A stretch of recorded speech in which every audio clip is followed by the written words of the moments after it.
સો રથેભ્ય નમઃ, રથપતિભ્ય વહ નમઃ. તો એનું જ્યારે આપણે આપણું સ્વપ્ન જોતા હોય, સપોઝ તમે સ્વપ્નની અંદર કોઈ માઉન્ટેન ઉપર ફરવા ગયા, તો તમે એમ કહો કે પર્વત જે છે ને એ જડ છે, પણ માઉન્ટેન ઉપર રહેલા જે બધા મનુષ્યો જે છે પરિક્રમા કરી રહ્યા છે ગિરનારની, તો એ બધા તો કે ચેતન છે. પણ ખરેખર પૂછો તો ચેતન વ્યક્તિ હુંની એ બધી અભિવ્યક્તિ છે. એ ચાહે માઉન્ટેન છે, ચાહે ત્યાં વાહન ઉભેલા છે, ચાહે ત્યાં મનુષ્ય છે, એમ ભગવાનની સૃષ્ટિના સર્જનના દ્રષ્ટિથી ખરેખર જડ ચેતનના કોઈ વિભાગ છે જ નહીં. એટલે ઘણીવાર લોકોને એવું થાય કે આ બધા હિન્દુ જે છે એ કેમ કારની પણ પૂજા કરે, એ કેમ મશીનની પણ પૂજા કરે. તો જડ ચેતનના ભેદ જે છે એ આપણી ભ્રાંતિ છે. ઈશ્વરના દ્રષ્ટિથી જડ ચેતનના ભેદ નથી. એટલે રથ રૂપે રહેલા ભગવાન સદાશિવ તમને નમસ્કાર.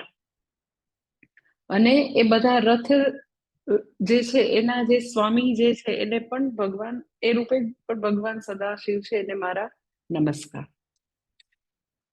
અને પછી આગળ કે છે 10મા મંત્રમાં નમઃ સેનાભ્ય નમઃ, અને બીજું કે છે નમઃ સેનાનીભ્ય વહ નમઃ.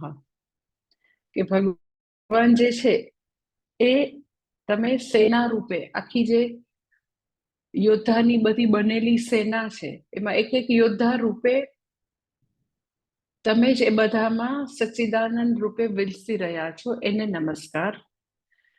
અને સેનાનીભ્ય વહ નમઃ, એટલે એ બધા સેનાના અધિપતિ એટલે કે સેનાપતિ રૂપે પણ ભગવાન તમે રહેલા છો, તમને નમસ્કાર. સેના રૂપે રહેલા ભગવાન સદાશિવને નમસ્કાર, સેનાપતિ રૂપે પણ તમે જ છો ભગવાન, એને નમસ્કાર. In other word you can say કે શાસક રૂપે પણ તમે છો અને પ્રજા રૂપે પણ તમે છો. એટલે એનો સેના જે છે, સેના અને સેનાના અધિપતિ સેનાપતિ એ બંને તમે પૂછો તો એ અનુશાસનનું પ્રતીક છે, શિસ્તબદ્ધ જીવનનું પ્રતીક છે સેના એ. એટલે જ્યાં પણ વ્યક્તિ સાહજિક રીતે નેચરલ કોર્સમાં તમને એવું લાગે કે એની અંદર શિસ્ત છે, એની અંદર સમય પાલન છે, એની અંદર નિયમમાં રહેવાની એક પ્રકારની એવી માનસિકતા છે, તો એ ભગવાનનો અનુગ્રહ છે, એ ભગવત વિભૂતિ છે. અમુક લોકો તમે જોયા હશે કે એ લોકો જ્યાં બી નિયમો હોય તો એ લોકો નિયમમાં કદી રહે નહીં. ખાલી સિમ્પલ એમ કે ટ્રાફિકમાં રેડ લાઇટ હોય તો એ 2 મિનિટ, મેક્સિમમ 2 મિનિટ કે 1.5 મિનિટ હોય તો એટલી મિનિટે એને ઊભા ન રહેવું હોય. અને અમુક લોકોમાં તમે જોજો કે સાહજિક રીતે જે બી કાયદા કાનૂન હોય, નિયમ હોય, એના અનુશાસનમાં બધા રહેતા હોય, ઘણા બધા લોકો. પણ ના, એ બધા જે છે બંધારણના કાયદા કે બધા ટ્રાફિકના નિયમો જે છે એ બધું સંવાદિતાથી ચાલે એના માટે છે, તો મારે નિયમ નથી તોડવા. એટલે સેના અને સેનાપતિ જે છે એવી શિસ્તબદ્ધ કે અનુશાસન જીવનનું પ્રતીક છે.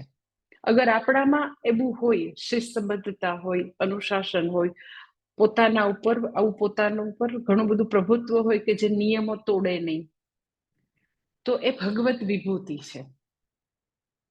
બાકી એમ કે કોઈ બરાબર આપણી ઉપર ધ્યાન નથી રાખતું તો નિયમો તોડવા એ સાહજિક વૃત્તિ હોય. સપોઝ તમે શિબિરમાં અત્યારે 3 months કોર્સ ચાલે છે ને આપણા અહીંયા આગળ, લાઈક ઘણા બધા સ્ટુડન્ટ્સ ભણવા આવ્યા છે 3 months કોર્સમાં. તો હું જોતી હોઉં કે ઘણા એની મેળે એવો ટાઈમ હોય ને કે તમારે હવે મનન માટે નોટ લખવાની, તો ઘણા એ વખતે એક્ઝેક્ટ એમ કે 10 થી 11 સપોઝ નોટ લખવાનો ટાઈમ હોય તો ઘણા એ નિયમનું બરાબર પાલન કરે.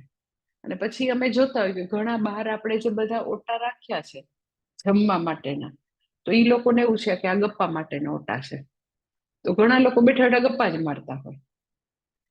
એટલે અગર આપણામાં આવું સાહજિક રીતે શિસ્તબદ્ધ વાળું જીવન હોય તો એ ભગવત વિભૂતિ છે. કારણ કે સેના રૂપે બી ભગવાન છે, સેનાપતિ રૂપે પણ ભગવાન છે. એટલે સેના અને સેનાપતિ એ શિસ્તનું પ્રતીક છે. એટલે કે છે એવા ભગવાન સદાશિવ તમને નમસ્કાર. પછી 11મા મંત્રમાં કહે છે આગળ, નમઃ ક્ષત્રુભ્યઃ નમઃ પહેલું, અને બીજું કે છે નમઃ સંગ્રહિતૃભ્યશ્ચ વહ નમઃ. નમઃ ક્ષત્રુભ્યઃ નમઃ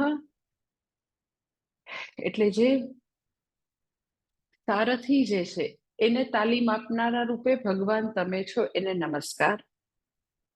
પછી બીજું સારથી એટલે જે રથ ચલાવતા હોઈએ, જે જુદા જુદા પ્રકારના વાહનો મશીનો એ બધું ચલાવે, અને એને જે ટ્રેનિંગ આપનારા હોય એને ક્ષત્રુભ્ય કહે છે.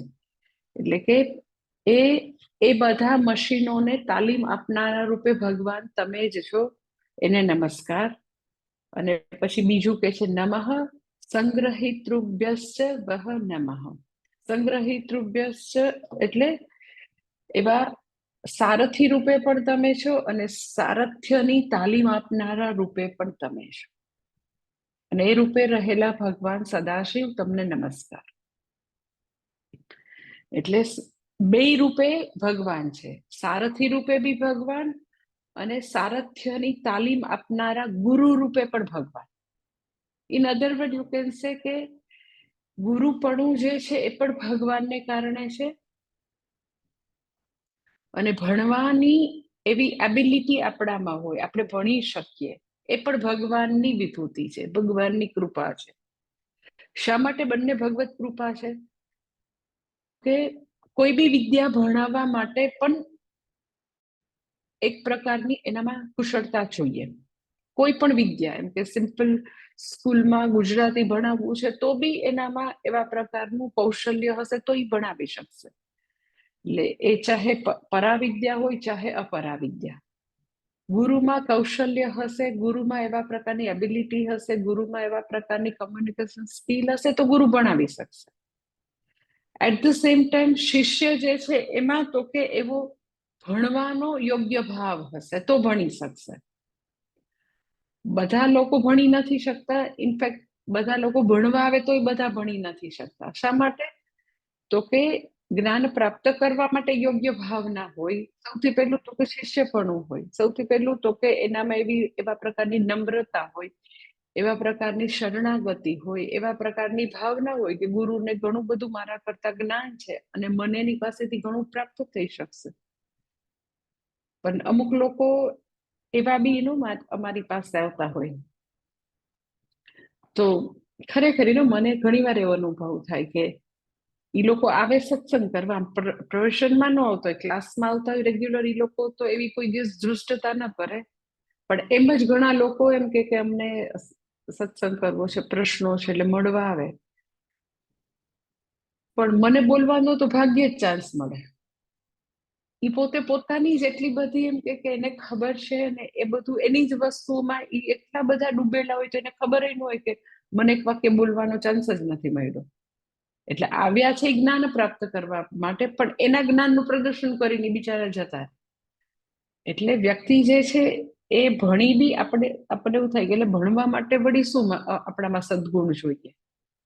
તો ભણવા માટે સૌથી મોટો સદગુણ એ છે કે વ્યક્તિ એવી શરણાગતિ સ્વીકારે કે આપણે જેની પાસે ગયા છે એને એ વિષયનું વધારે જ્ઞાન છે.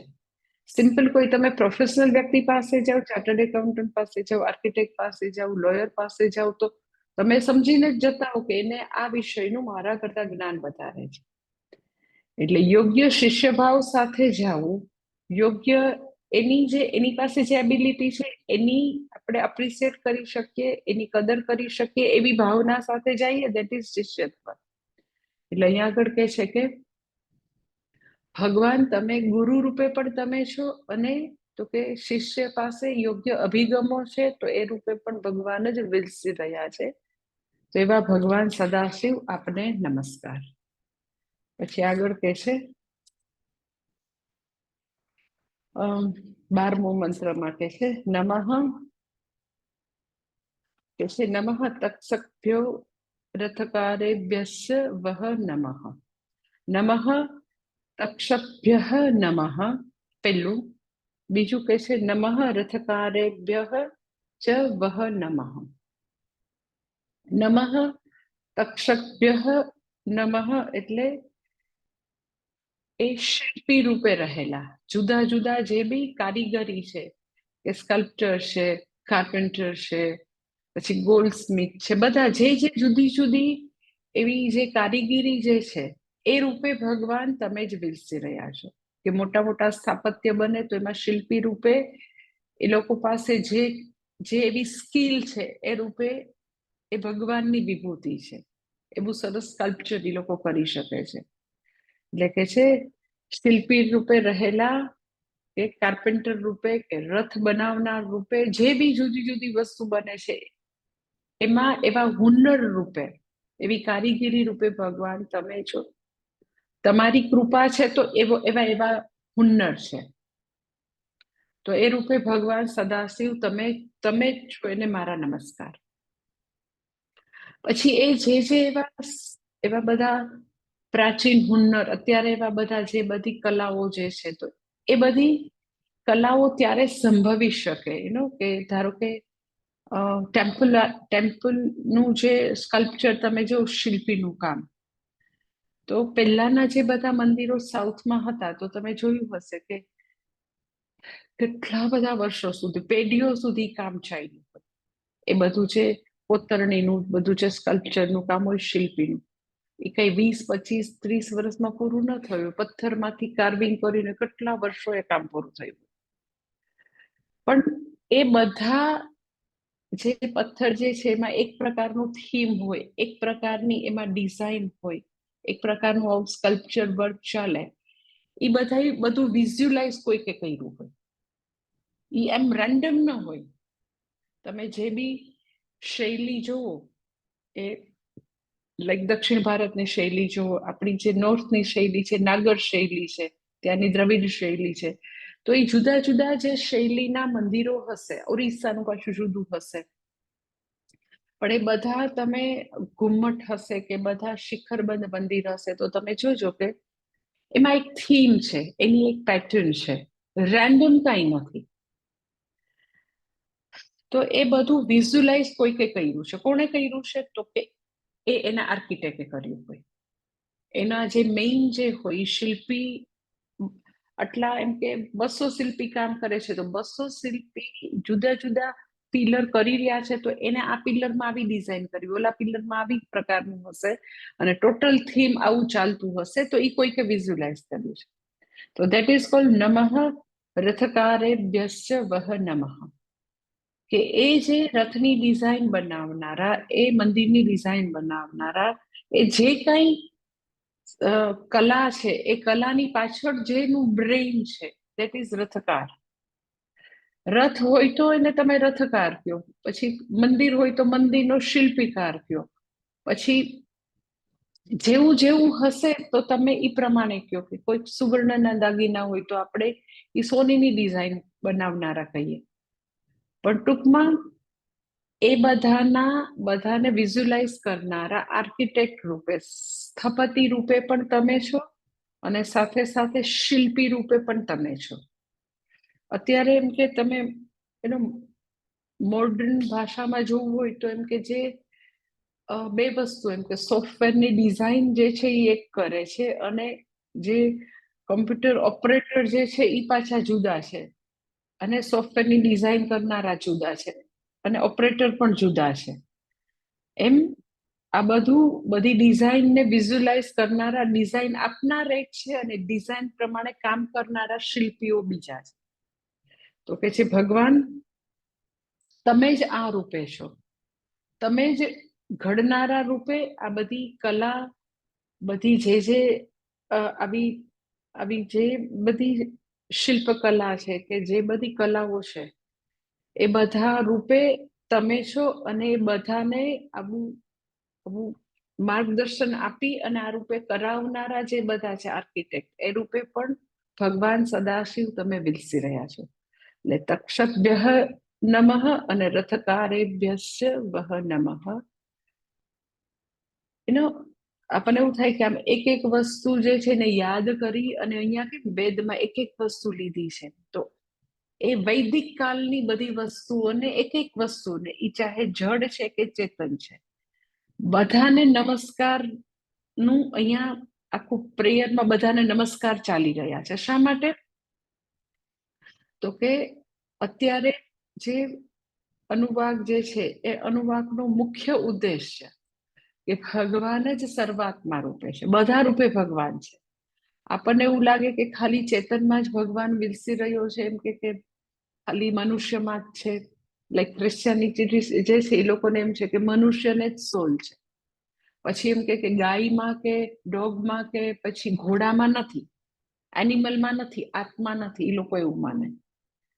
તો એવા પ્રકારની જે બધી આવી ગલત ભ્રાંતિઓ છે, તમને એવું થાય પણ એટલી ભ્રાંતિ હોય તો એનાથી શું નુકસાન શું જાય? એનાથી આખી પૃથ્વીને મહા નુકસાન શું થયું?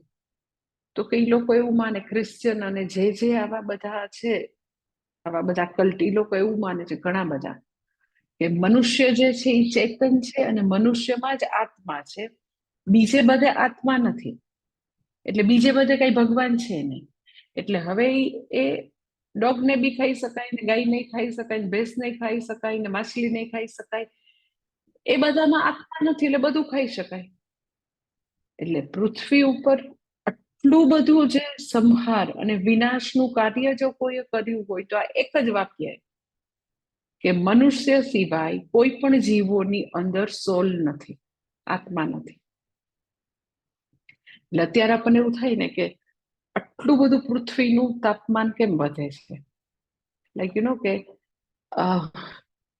એમ કે 45 ડિગ્રી સેલ્સિયસ થી વધારે ટેમ્પરેચર હોય એ અનહર્ડ છે. આપણે જો કોઈ દિવસ સાંભળ્યું નથી કે ઓહો સુરેન્દ્રનગરની અંદર ગઈકાલ મેં વાંચ્યું 46 ડિગ્રી સેલ્સિયસ. તો મેં કોઈ દિવસ 42-43 ડિગ્રી સેલ્સિયસ થી વધારે પારો જાતો ગુજરાતમાં નથી જોયો. કદાચ રાજસ્થાનમાં ચૂરુમાં એવા બધામાં હોય તો હોય, પણ કોઈ દિવસ મેં ગુજરાતમાં 45 ડિગ્રી સેલ્સિયસ થી ઉપર પારો નથી જોયો. તો એનું રીઝન શું છે? તો કે એનું રીઝન એક જ છે કે આટલો માંસાહાર, રેડ મીટ. અને એનું રીઝન શું છે? તો કે એ લોકો એવું માને છે, એનો જડ ચેતન તો જવા દો, આપણું તો વેદ શું કે છે કે તમે સો કોલ્ડ જડ વસ્તુ કહો છો એમાં બી પ્રભુ વ્યાપ્ત છે. એ પર્વતમાં પણ ભગવાન વ્યાપ્ત છે, પૃથ્વીના કણકણમાં વ્યાપ્ત છે, વૃક્ષમાં વ્યાપ્ત છે, બધે વ્યાપ્ત છે ભગવાન. એટલે આપણે કોઈ બી વસ્તુ જે છે એનો આવી રીતે મિસયુઝ કરીએ એવું તો થઈ જ ન શકે. પણ એક એક કીડીથી માંડીને બધા જ જે ચેતન જે છે બધામાં આત્મતત્વ છે જ. આત્મા રૂપે પરમાત્મા રહેલો છે, એ બધામાં ભગવાન છે, સદાશિવ. ઈ લોકો એવું માને છે કે એમાં નથી એટલે એ બધું ખાધા કરે છે, એટલે ઈ રેડ મીટ કપાય એટલે મિથેન ગેસ ભયંકર રીતે વાતાવરણમાં એ ભળ્યા જ કરતો હોય, CH4 અરે મિથેન ગેસ. અને એટલો બધો એ વાતાવરણમાં ભળ્યા કરે, એને કારણે ગ્રીન હાઉસ ઇફેક્ટને કારણે એટલું એવરી યર પૃથ્વીનું ટેમ્પરેચર થોડું વધતું છે.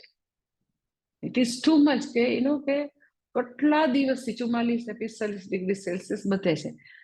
પાછું તમે એમ વાંચો ને તો આમ 44 ડિગ્રી સેલ્સિયસ હોય પણ ફીલ્સ લાઇકમાં એમ કે 4 ડિગ્રી સેલ્સિયસ વધારે તમને ફીલ થશે, કારણ કે એ પવનને કારણે ને વોટેવર અસરને કારણે 3-4 ડિગ્રી સેલ્સિયસ પાછું વધારે તમને ફીલ થાય. એટલે આપણને એવું થાય કે અહીંયા બધાને નમસ્કાર. હવે પાછળ હવે આવશે કે ડોગ રૂપે પણ તમે છો, ડોગને પાડનારા રૂપે બધાને નમસ્કાર ક્યાં તમે કરો છો? એક એનિમલને. એટલે એ વૈદિક કાળમાં જે બધી વસ્તુ પોપ્યુલર હતી, જે બધી સહજ હતી, કે લાઈક યજ્ઞ યાગાદી, પછી રથમાં જવાનું, યુદ્ધ, પછી બધા વેપન, તીર કામઠા ને તીર ને બાણ ને એ બધું ત્યારનું પોપ્યુલર છે. તો એ બધા વાપરનારા, એ ઘડનારા, એ બધા સેનાપતિ, પછી રથ બનાવનારા, રથની ડિઝાઇન કરવા વાળા બધાને તો કે નમસ્કાર. શા માટે? તો કે આટલો જ સિદ્ધાંત સિદ્ધ કરવો છે કે ભગવાન જ સર્વાત્મા રૂપે છે, ભગવાન જ કણકણમાં બધાના આત્મા રૂપે એ જ વ્યાપ્ત છે. આત્મામાં તો કે એ જ પરમાત્મા સર્વત્ર વ્યાપ્ત છે, કેવું છે. એટલે અહીંયા આગળ કહે છે કે નમઃ તક્ષભ્યઃ નમઃ નમઃ રથકારેભ્યશ્ચ વહ નમઃ. પછી 13મા મંત્રમાં કહે છે કે નમઃ કુલાલેભ્યઃ નમઃ કર્મારેભ્યશ્ચ વહ નમઃ. નમઃ કુલાલેભ્યઃ નમઃ એટલે કુંભાર તરીકે પણ તમે જ ભગવાન વિલસી રહ્યા છો. અને નમઃ કર્મારેભ્યશ્ચ વહ નમઃ. કર્મારેભ્યશ્ચ વહ એટલે લુહાર રૂપે, જે બધું લોખંડનું કામ કરે. કુંભાર એટલે જે બધું માટીનું કામ કરે. એટલે એ જમાનામાં જે વસ્તુ પોપ્યુલર હતી આ હતી કે ત્યાં લોખંડનું કામ થતું હતું વૈદિક કાળમાં, પછી તો કે માટીનું કામ થતું હતું. તો એ જે છે એ જે કઈ કારીગીરીની વસ્તુ છે, આવી લુહારની કારીગીરી, કુંભારની કારીગીરી, તો એ બધી એ માટીની વસ્તુ બનાવવા વાળા, લોખંડની વસ્તુ બનાવવા વાળા, એ બધા જ રૂપે ભગવાન તમે બિરસી રહ્યા છો. એવા ભગવાન સદાશિવ તમને નમસ્કાર. પછી આગળ હજી શરૂઆતમાં પણ આનું વર્ણન આપણે 14મા મંત્રમાં, એટલે કોઈને વિચાર આવે કે આ બધા તો કેવા છે, તો કે જે આપણે જીવન જરૂરિયાતની બધી વસ્તુ જોઈતી હોય કે ઈ ઘડો બનાવી દે, પછી લોખંડની બધી વસ્તુ બનાવે, તો બધા લોકોને પોતાનું જીવન ટકાવવા માટે નાની મોટી વસ્તુ આ બધા કારીગરો પૂરી પાડે. અને એ બધા એકદમ ધર્માત્મા છે, બધું સીધું સાદું સિમ્પલ કામ કરી રહ્યા છે, કુંભારનું કામ કરી રહ્યા છે, લુહારનું કામ. પણ અમુક લોકો તો એવાય છે કે જે લોકો અધાર્મિક કામ કરે છે અને એમ કરીને પોતાની આજીવિકા ને એ લોકો આજીવિકા બનાવે છે, પોતાનું જીવવા માટે જે જીવન નિર્વાહ જે છે એ કરી રહ્યા છે. પણ હવે એ લોકો કેવા સાધનો ઉપયોગ કરે છે, તો કે અધાર્મિક પાપકારી જીવન જીવે છે. કુંભાર ને લુહાર જે છે એ પાપકારી જીવન નથી જીવતા, કારણ કે એમાં કોઈ હિંસા નથી રહેલી. પરંતુ અમુક લોકો પોતાની આજીવિકા અર્થે હિંસા બી કરે. તો આપણને એવું થાય કે એવા લોકોમાં તો પછી ભગવાન વ્યાપ્ત ન હોય. હો, એ બધા તો ખોટું કામ કરે છે. તો હવે એવા લોકોનું થોડુંક વર્ણન છે કે છે નમઃ પુંજીષ્ટેભ્યઃ નમઃ નમઃ નિષાદેભ્યશ્ચ વહ નમઃ. પુંજીષ્ટેભ્યઃ એટલે પારધી રૂપે રહેલા, અને નિષાદેભ્ય એટલે માછીમાર રૂપે રહેલા. એટલે એ જમાનામાં આ બધું કામ તો હતું જ પહેલેથી. પારધી રૂપે રહેલા, પારધીમાં પણ તો કે એવા જે અધાર્મિક કામ કરે છે એમાં પણ તો કે ભગવાન વિલસી રહ્યા છે. એવા સદાશિવને મારા નમસ્કાર. અને નિષાદ રૂપે, નિષાદ એટલે જે માછીમારી કામ કરે છે એના રૂપે બી ભગવાન તમે છો. એમાં એના અંતરાત્મામાં પણ સચ્ચિદાનંદ રૂપે, એને અસ્થિતા પ્રદાતા રૂપે ભગવાન તમે છો. એટલે પુંજિષ્ઠા એટલે એવી એ લોકો જંગલમાં જાય અને ઝાડ બિછાવે, અને ઝાડની અંદર દાણા નાખેલા હોય. પક્ષીઓ જે છે એને ખ્યાલ ના આવે, જંગલમાં તો કેટલા બધા સરસ, બહુ બધા જુદા જુદા પક્ષીઓ હોય, કારણ કે આટલી બધી વનરાજીઓ હતી. અને દાણા હોય એટલે દાણા ચણવા માટે ધીરે ધીરે કરતા એક પછી કેટલાય બર્ડ્સ આવી જાય. પછી લોકો શાંતિથી દાણા ચણતા હોય એટલે એ પછી પોતાની ઝાડ બંધ કરીને બધાને ઉપાડીને જતા. એટલે એ બધા પક્ષીઓને મારી અને તો કે એ પોતાનું જીવન નિર્વાહ ચલાવતા હોય. અને એવી જ રીતે નિષાદ એટલે તો કે પાણીની અંદર ઝાડ બિછાવીને એ પોતે આટલી બધી માછલીઓને લઈ આવે ને પછી મચ્છી માર્કેટમાં વેચતા હોય, તો જોયું હશે તમે. એટલે આવા ઘણા બધા પાપના ધંધા છે. એ જમાનામાં તો ખાલી પોપ્યુલર બે છે એની ભગવાન અહીંયા આગળ વેદમાં વાત કરે છે. અત્યારે ધારો કે કોઈ લોકો તમાકુનું વાવેતર કરતા હોય, ચામડાનો ધંધો કરતા હોય. ચામડાનો ધંધો એટલે ચાલે કે આપણે બધા એવા પ્યોર લેધરના શૂઝ પહેરતા હોય, પ્યોર લેધરનું પર્સ વાપરતા હોય, બેલ્ટ પહેરતા હોય, વગેરે વગેરે. જે બી લેધરની વસ્તુ વાપરતા હોય એટલે એ લોકો તો કે આવું ચામડાનો ધંધો કરતા હોય, આલ્કોહોલનો ધંધો કરતા હોય. કેટલા એવા જુદા જુદા ધંધા છે કે જેની અંદર ભયંકર પાપ ઇન્વોલ્વ છે. તો આપણને સવાલ થાય કે જે લોકો શુદ્ધ જીવન જીવતા હોય, આવા બિચારા કુંભાર ને લુહાર ને, એ બધામાં તો ઈશ્વરનો વાસ છે, એ લોકોના હૃદયમાં ભગવાન વસે છે. પણ આવા બધા માછીમારી ને આવું બધું કામ કરનારા છે, એમાંય ભગવાન હોય? તો કે હા. ઘણા લોકો એવું મરઘા ઉછેર કેન્દ્ર ચલાવતા હોય, તમે જોયું હશે કે આવો બી ધંધો લોકો કરતા હોય, મરઘા ઉછેર કેન્દ્ર. તો કે એમાં બી તો કે ભગવાન અસ્તિતા પ્રદાતા રૂપે તો કે ભગવાન છે, અને એને નમસ્કાર. પછી 15મો મંત્ર છે, નમઃ ઈશુકૃભ્યો નમઃ ધન્વકૃભ્યસ્ય વહ નમઃ.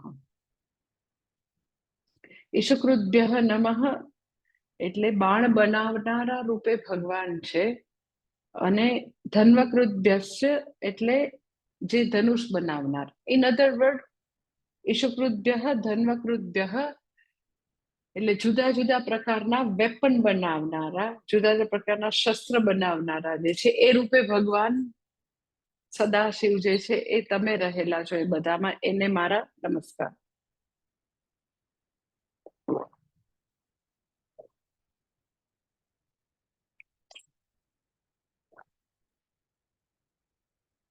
હવે આપણને એવું થાય કે વેપન બનાવનારા છે એ તો બધા અધાર્મિક જ હોય, એ બધા હિંસક જ હોય. તો જરૂરી નથી. અગર શસ્ત્રો જે છે એ રક્ષા માટે હોય, અધર્મીને દંડ આપવા માટે હોય, તો કોઈ પ્રોબ્લેમ નથી.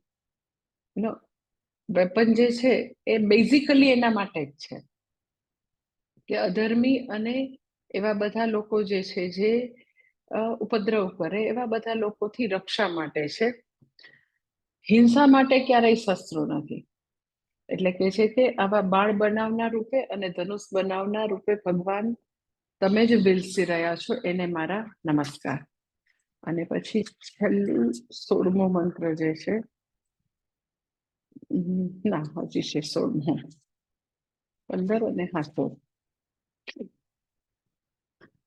છેલ્લા 2-3 મંત્ર જે છે એ સેજ હું વાંચી લઉં.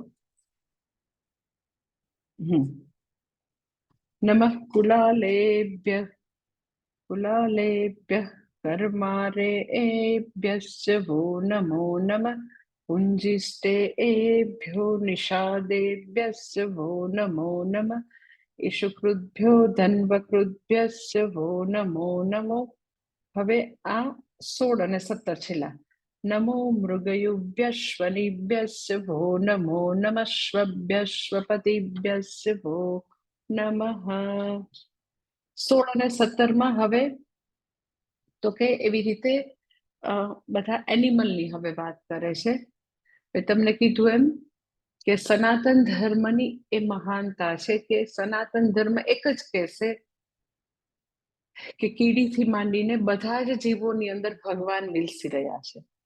એટલે કે છે નમઃ મૃગયુભ્ય નમઃ નમઃ સ્વનિભ્યશ્ચ વહ નમઃ. અને 17માં કહે છે નમઃ શ્વભ્ય નમઃ નમઃ શ્વપતિભ્યશ્ચ વહ નમઃ. નમઃ શ્વભ્ય નમઃ એટલે કૂતરા રૂપે, અને નમઃ શ્વપતિભ્યશ્ચ એટલે કૂતરાના સ્વામી રૂપે. અને નમઃ મૃગયુભ્ય જે 16મું જે છે, નમઃ મૃગયુભ્ય નમઃ એટલે એવા બધા પ્રાણીઓને, હરણ વગેરે પ્રાણીઓને શિકાર કરનારા એવા શિકારી રૂપે. અને નમઃ શ્વનિભ્યશ્ચ વહ નમઃ એટલે ઘણા તમે એવું જોયું કે શિકાર કરવા જાય ને તો ડોગ્સને લઈને જાય, ડોગને લઈને, કૂતરાને લઈને. નમઃ શ્વનિભ્યશ્ચ વહ નમઃ એટલે જે હરણ વગેરે પ્રાણીને મારનારા છે એવા શિકારીઓ. અને બીજા એવા શિકારી છે કે જે લોકો જ્યારે શિકાર કરવા જાય તો એ ડોગને લઈને જાય, એવા બધા શિકારીઓ. ટૂંકમાં એવા બધા અધાર્મિક લોકો છે. તો જે લોકો આવો શિકાર કરીને પોતાની આજીવિકા ચલાવે છે. આની પહેલા આજીવિકા ચલાવવા માટે મેં તમને કીધું કે ઝાડ બિછાવે ને માછલીઓને લઈ આવે. આ ત્રીજા છે અધાર્મિક લોકો કે જે લોકો મોટા મોટા પ્રાણીઓનો શિકાર કરે છે. તો એમાં પણ તો કે અસ્મિતા પ્રદાતા રૂપે ઈશ્વર રહેલા છે, એને નમસ્કાર. અને છેલ્લામાં કે બધા પ્રાણીઓમાં પણ તમે છો. નમઃ નમઃ, છેલ્લો 17મો મંત્ર. નમઃ સ્વભ્ય નમઃ એટલે કૂતરા રૂપે તો કે અને બધા જ એનિમલમાં તો કે ભગવાન તમે વિલસી રહ્યા છો. અને નમઃ શ્વપતિભ્યશ્ચ એટલે આપણા બધા પાલતુ એનિમલ છે, કે ગાય છે, કે ડોગ છે, કે બકરી છે, તો બધા જ એનિમલમાં ભગવાન તમે વિલસી રહ્યા છો. અને બધા પ્રાણીઓને પાળનારા માલિકો જે છે એમાં પણ તમે જ રહેલા છો. એટલે નમઃ સ્વભ્ય નમઃ એટલે કૂતરા વગેરે પ્રાણીમાં અને બધા પ્રાણીઓના માલિક. ઇન અધર વર્ડ, ભગવાન તમે જ સર્વમાં સમાન રીતે વ્યાપ્ત છો એવા ભગવાન સદાશિવ તમને મારા નમસ્કાર. એટલે ટૂંકમાં આખો ચોથો અનુભાગ જે છે એ ભગવાન જ સર્વાત્મા રૂપે છે. ચાહે તમે એ બધા પ્રાણીની વાત કરો, ચાહે મનુષ્યોની વાત કરો, ચાહે રાજાની વાત કરો, ચાહે બહુ જ બુદ્ધિમાન વ્યક્તિ તેજસ્વી વ્યક્તિની વાત કરો, ચાહે ક્ષુલ્લકેભ્ય એટલે બિચારા એટલે તેજસ્વી નથી એની વાત કરો, નાનામાં નાના એનિમલની વાત કરો. પછી સૌથી વધારે મહત્વનો આ ચોથા અનુવાકમાં તો કે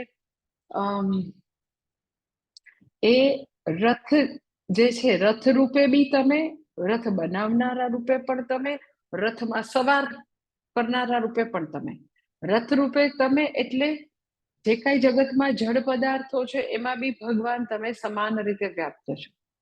અને એ ચેતન રૂપે પણ તમે છો. ચેતનમાં પણ તેજસ્વીમાં બી તમે અને તેજસ્વી નથી એમાં પણ તમે. પછી એવા મનુષ્યો કે જેની પાસે સત્તા છે એવા શાસક રૂપે પણ તમે અને જેની ઉપર શાસન ચલાવનારો છો એવામાં પણ તમે જ છો. સેના રૂપે પણ તમે, સેનાપતિ રૂપે પણ તમે. શું ભગવાન જ કણ કણમાં સર્વાત્મા રૂપે વ્યાપક છે એ વસ્તુ ચોથા અનુભાગમાં કીધી. અને હવે પછી નેક્સ્ટ મંડે ના આપણે 5મો અનુભાગ શરૂ કરશું. ઓમ પૂર્ણમદ પૂર્ણમિદં પૂર્ણાત પૂર્ણમુદચ્યતે પૂર્ણસ્ય પૂર્ણમાદાય પૂર્ણમેવાવશિષ્યતે. ઓમ શાંતિ શાંતિ શાંતિ. હરિ ઓમ શ્રી ગુરુભ્યો નમઃ. હરિ ઓમ. સેજ રેકોર્ડિંગ બંધ રાખીને